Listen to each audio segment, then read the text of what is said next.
I have a special word for you. This is a very, very special week. It's Resurrection Week. And I want to talk to you specifically about Friday, which we now call it Good Friday. But many years ago, over 2,000 years ago, it wasn't really a Good Friday. At that point, Jesus had died on the cross, and all the disciples were so discouraged. They were so discouraged because their dream was gone. Everything about their life was gone, and they didn't know what they were going to do. So they did the only thing that they knew to do, and that was to go back and fish, back to what they were doing before, because all their dreams had died. And during that time, there was weeping, crying, even though he said, I'll be back in 3 days. I'm going to be raised from the dead in 3 days. In Scripture, all the way through the Old Testament, says, I will come, he'll go down for 3 days, but he will come up. But even with living with Jesus, in particular, for the last 3 years of of Jesus' life, the disciples at that point, when Jesus died, their future died. They allowed their future to die. And then, of course, Sunday morning came, and when Jesus was resurrected from the dead. And I'm sure Jesus was going, didn't I tell you I would be back? And then at that point, he really encouraged everybody to follow him. Now, there's a lot of situations that may happen in your life that you feel like everything's over. I remember in the year 2000, I thought my life was over. We lost the church, we lost this, we lost the family, we lost everything. And at that point, also diagnosed with breast cancer. Oh, talk about feeling like your life was over. Literally, I was planning my funeral at the time. I knocked some sense into my head shortly after that because I was like, no, I'm going to live and not die and declare the works of the Lord, which Jesus supernaturally healed me. But for a period of time, my whole life was over. And it can be very, very devastating. I had planned on being a pastor's wife, co-pastor of a church, the rest of my life. That was totally taken away. I was planning on being his wife the rest of my life, and that was taken away.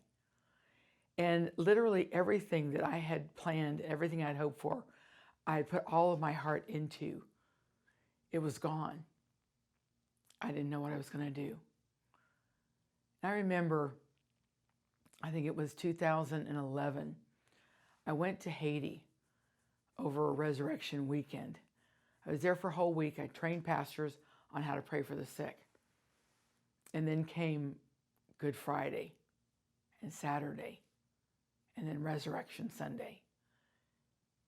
And it was a whole completely different experience for that resurrection weekend for me, because the millions of people in Haiti had totally lost everything. Hundreds of thousands of lives were destroyed. So many buildings, so many homes destroyed. Destroyed. And then I was thinking, how am I going to give a prophetic word to Haiti? How am I going to breathe life into their dreams that were actually destroyed? And what I said, it was so amazing what God said. He says, when Jesus was killed and he died on the cross, the devil got really happy. I won, woohoo, I won. And then come Sunday morning, oh, the devil was not happy because Jesus was raised from the dead. And what was so neat is that in Haiti, I remember telling everybody that the enemy is so excited because witch doctors and everybody and Satan was getting all the credit for what had happened. And they were so discouraged. They didn't know what they were going to do.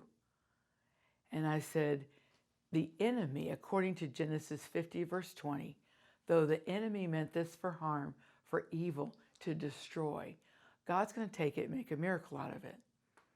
And as I prayed and as I continued to prophesy, I said, God is going to make this the most prospering country in the world. Not prosperous, but prospering. And God has totally turned that nation around. And now the devil is like, man, I'm so sorry I caused that earthquake, because it caused majority, almost 75% of the country, to turn their life over to Jesus, including many witch doctors. And I told him, I said, we had all these plastic bottles. I said, I'm going to take them home and recycle. And they said, we really need the plastic here. And I said, but I don't want it going in the ocean. So the next year when we went down there, I said, I prophesied that one year. I said, God's going to save this nation one bottle at a time. It's like, how can you save a nation one bottle at a time? That just didn't make sense. And so what happened is they would pick up the bottles, they would save it. Within 6 months, they had a recycling plant in Haiti. They would gather up bags of bottles, take them to this recycling plant. They would specifically pay the family for the bottles. And that was enough to feed them for a week. So God was healing Haiti where that's concerned. You're familiar with our Miracles Happen t-shirts, Need Prayer Ask Me t-shirts. Majority of those are actually made in Haiti. It's so prosperous down there. It's not 100%, but it is prospering, which is really awesome. And in regards to myself, in the year 2000, right about this time of the year, my life was over. Physically, emotionally, financially, literally every area of my life was destroyed. And then I got a hold of that scripture, Genesis 50, verse 20. Though the enemy meant to kill me, he meant to destroy me, he meant to do all kinds of things. But you know what? I had my own resurrection time, my own resurrection Sunday. I don't remember what day it was, but I remember I got out of bed and I said, no, I'm gonna be healed. I'm gonna live. I'm not gonna die, and I'm gonna be who Jesus wants me to be. And even though I'm not co-pastoring, it doesn't mean that the call of God on my life has lifted. And I came back with a fury. And I tell you what, if that hadn't happened to me, I wouldn't be here sitting in front of you. I'm not saying that God did it, but God took the situation that the enemy did to me in every area of my life, and he has turned it completely around. He's turned it completely around. Are your dreams dead? Do you think your life is over? Oh no. Put it in the hands of God and allow God to mold you into who he wants you to be.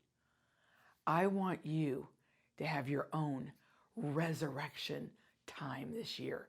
As I was literally raised from the dead, raised from this death sentence that was spoken over me, raised to a whole new level, raised literally, I'm a different person. I used to be mild and meek, hated this, hated that, television, microphones, whatever, getting in front of people, writing books. I knew I couldn't. I couldn't ever write a book. I've got right at 20 that's done right now. It's like, what? But you know what? I can guarantee you, the devil's sorry he ever did anything to me.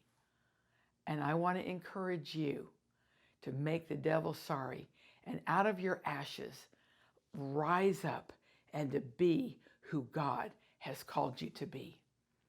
If you want somebody to agree with you in prayer, give our office a call, 281-789-7500. My prayer for you is for you to have your own special resurrection time right now. As you're listening to me, may your life forever be changed. God bless you.